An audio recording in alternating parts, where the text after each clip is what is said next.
কেউ মারা গেলে মিলাদ ও খাওয়ার অনুষ্ঠান করা যাবে কিনা? ভাইরা, মানুষ মারা যাওয়ার পর মৃত ব্যক্তির জন্য দোয়া করতে হবে। আর যেই লোক মারা গেছে তার আত্মীয় স্বজন যারা আছে, তার পরিবারের লোক যারা জীবিত আছে, তাদেরকে এলাকাবাসী খাওয়াইতে হবে। এটা হলো সুন্নাহ।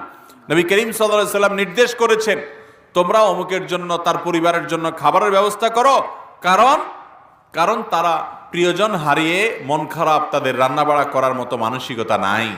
এজন্য যে মারা গেছে তার পরিবারের লোক যারা জীবিত আছে তাদেরকে বরং এলাকাবাসী খাওয়াইতে হবে। এটা হলো কি সুন্নাত। আমাদের দেশে খাওয়ায়, সব এলাকায় খাওয়ায়, একটু হলো একদিন দুই দিন দুই চার বেলা হইলো খানা পাঠায়। যে বেচারা মরে গেছে আশেপাশ থেকে অন্যান্য ঘরের লোকেরা, প্রতিবেশীরা খাবার পাঠায়। প্রথম 2 দিন 4 দিন বা 2-4 বেলা খানা খাওয়ানোর পর এরপরে ওই 40 নম্বর দিনে সুদে আসলে সব একসাথে উঠায় নেয়। ঠিক না?